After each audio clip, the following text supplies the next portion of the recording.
Hello, welcome back to my channel. This isn't going to be a very long video. There's no reason to go on about any one thing about this particular subject or this particular thing, but you can tell it's spring, huh? When the flowers start coming out. Anyway, I want to talk to you today about a term I coined called zombie shopping. And what zombie shopping is if you're driving somewhere out of your regular territory and you're with your wife, and what I mean by out of your regular territory, if you're going on a trip somewhere that you've never been before, or you go to a different town for some reason to pick something up or whatever, invariably when I pass a thrift store of some type or an antique mall, I want to go in because I may not pass this way again, and you never know what's going to be in there. And I just like looking in thrift stores and stuff for audio equipment. So if your wife's with you, she has absolutely, at least my wife anyway, has absolutely no desire whatsoever to go spend any time in a thrift store. So she sits out in the car, bless her heart.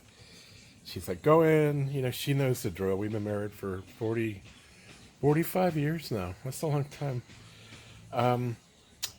But where the term zombie shopping comes in is you basically have about 10 minutes to go through a 20,000 square foot antique mall looking for stuff. And when you do that, you have to move really quickly.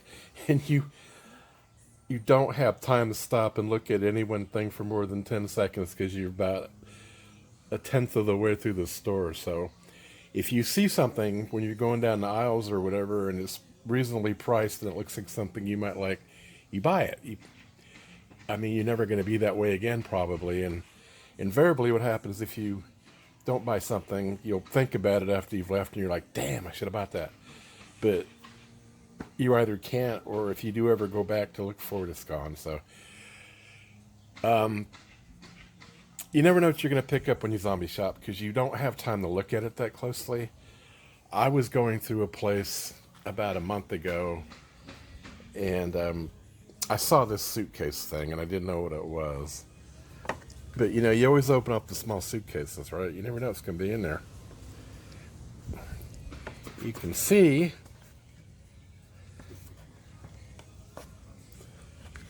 it's not in the best of shape.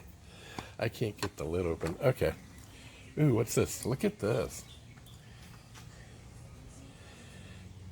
It's a tube tester. And one of the reasons why I bought this was I opened up the lid and I saw it was a tube tester. And it was they were asking $25 for it. Which I thought was a very fair price for a tube tester. I didn't look at anything else. I just didn't even look to check and see if it had the paperwork, anything, which is a really bad idea if you're buying a tube tester, because if you don't have the setup book to go with it, you may be able to find it online, but it's really nice to have it. But look at what I turned up with. It's a B&K Dynajet.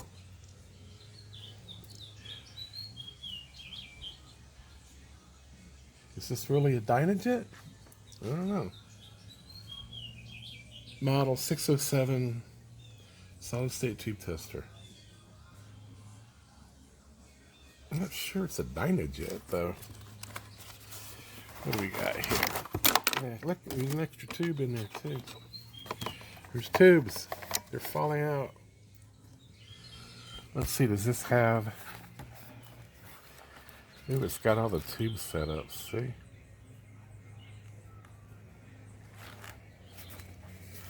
That's weird. Why is half of it upside down? What do you think's going on with that? Half the book's upside down.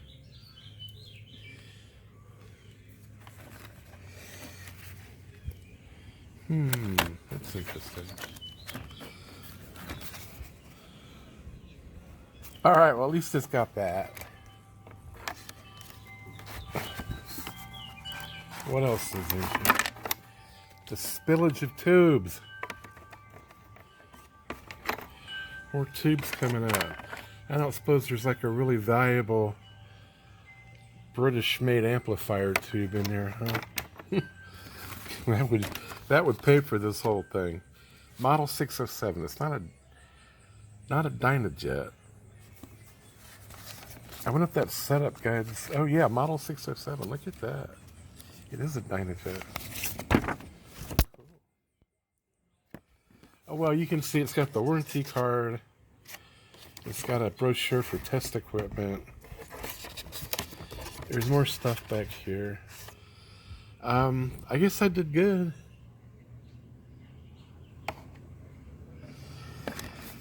I'm going to go ahead and try it. I haven't tried it, but I would imagine since it's a Dynascan or BK, it probably works because they made really good equipment. This isn't some offshoot tube tester that I bought quite a few that came as kits, some old radio, you know, the home learning things. You could buy the kit and put the thing together. They work, but they weren't very sophisticated. I've got a radio I can actually try the tubes out on. That it won't come on. Filaments is dead in one of the tubes, but I didn't spend a whole lot of time on it. But you can see there's rust on here. So I don't know. All the knobs seem to work. We'll have to power it up.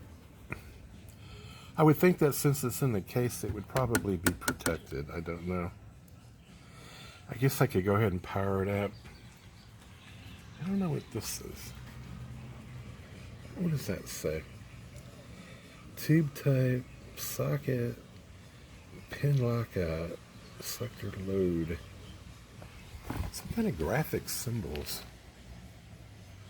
Oh, I see. They got little shape stickers on them for that. Not sure what the point of that is, but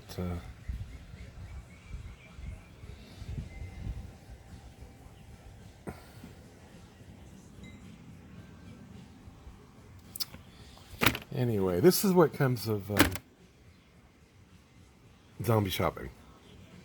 So I kind of scored on this, but mostly a lot of times you bring stuff home and you're like, why did I buy that? And you did it because you were in a rush. But I've mostly scored good stuff when I zombie shop, so just wanted to show you this. I'm going to put it to use here shortly, and when I do, I will show you whether it works or not. All right, well, get ready for part 2. And I'll get back to you guys. Bye. I just want to tack this on the back of that zombie shopping video with the BK tube tester. I've been playing around with my Sony iPod dock thing here.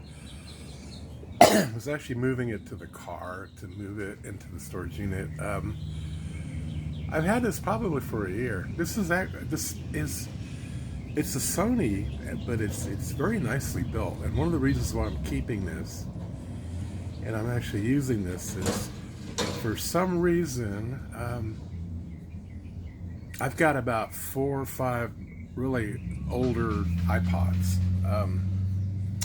that won't work on most of the iPod docks that I find at the thrift store, because the iPod docks I find are newer, and they won't take the old iPods.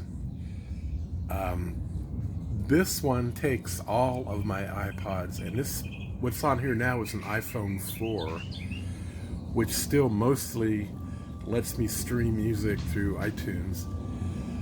The weird thing about all these older devices that connect to the network, or used to connect to the network, for whatever, a lot of them used to be validated by Yahoo when you try to get on the internet with them, and that no longer exists. Obviously, it's all Google based now.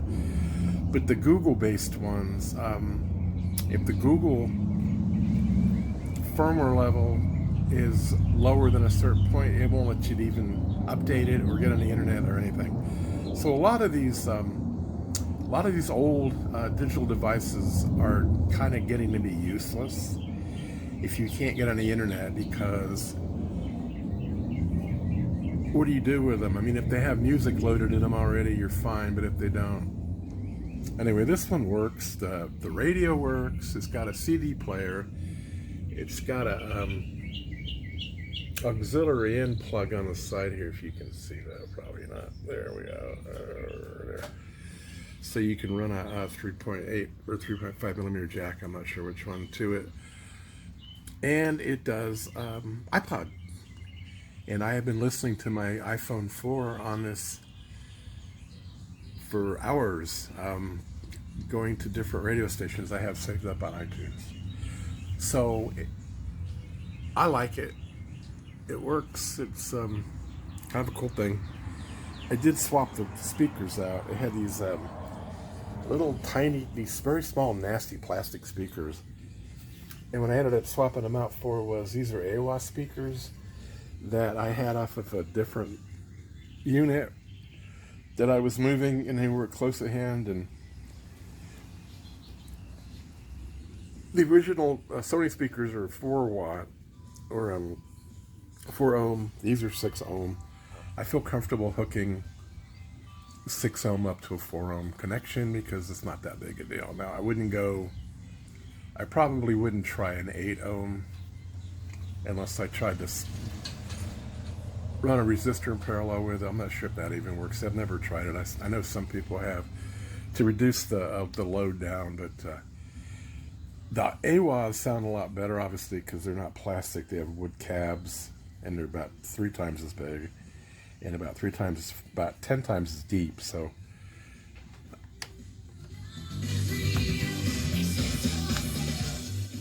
okay, I cannot afford to get any more copyright strikes, so that's the way it is. I'm going to have to start playing copyright-free music from YouTube when I make these videos. I just need to download it to the... I tried to get on YouTube with this, it wouldn't do it. I have to screw with it. Anyway, I'm just telling you, if you've got an iPod dock and you've got iPods, older iPods, definitely, and it keeps the phone charge up. That's the best thing about it. You don't have to fart around with that weird weight Apple cable that always gets lost. I don't know about you, but that's the antenna for this thing. That's pretty big. If you're like me, you've got like this huge box of all kinds of USB cables and wall warts and all kinds of stuff, in case you need it for old things that you buy that don't have that with them, that need them. So that's another mess I got going. But anyway, all right, well, thanks for watching, and stay tuned for me doing something with that B&K tube tester. Bye. I'm going to end this by showing you what an expensive tube looks like. These are off of a Fisher 500C. There's 7591, 91s, 81s, 7591s. And you see that? 91A, they're Fisher branded. They're power output tubes for a Fisher 500C, which I have one, which got flooded, and these are what was left. But I do have a Fisher 500B, which is in good shape. That works pretty good. I was going to actually put these in that. They have off-brand power tubes, but they're the older ones. They're not new replacements. But these, clean these up, test them. $300 for these 4 tubes, because they're almost impossible to find, and they're the original Fisher tubes. And if you have a 500C that you want to keep stock, these are the way to go. And I'm just telling you, because the price of tubes has gotten stupid ridiculous. 12A XTs are just like $40 a pop now. And if you want to buy 1-volt tubes for all these battery-powered radios from the late 40s on, those have gotten expensive. And the problem with the 1-volt tubes is they'll blow out on you if you look at them wrong. If there's anything at all wrong with your system when you're working on it, and you put the 1-volt tubes in there, pop, 1 volt. So it's out, and you put 3-4 volts through there, man, you're screwed. All right, well, that's where I'm at. I'm gonna go. We'll give this a shot. I'm just trying to make some content here to post that might be interesting. So we've got a Zombie Shop BK model 607, which I haven't powered up yet. Showed you my original Fisher 500C power tubes, which I'm going to have to either use or sell. And my Sony iPod adapter, which has been quite useful. And most people will turn their noses up at iPod docks, but I bought that one because it was a Sony, had the speakers with it and everything, and it works. What can I say? I've used other iPod docks. Most of them will take one iPod if you're lucky, but not all the ones that you have. So I guess that Sony is good for me. All right, well, if you like my channel, not necessarily this video, but just my overall channel, please subscribe. I actually picked up like 8 subscribers in the last 2 weeks, which is a lot for me, so I appreciate it, guys. I really do. Every subscriber I get is just allowing me to continue making these videos because I feel like somebody's actually watching. All right, well, have a good one, and I'll get back to you as quickly as possible. Bye.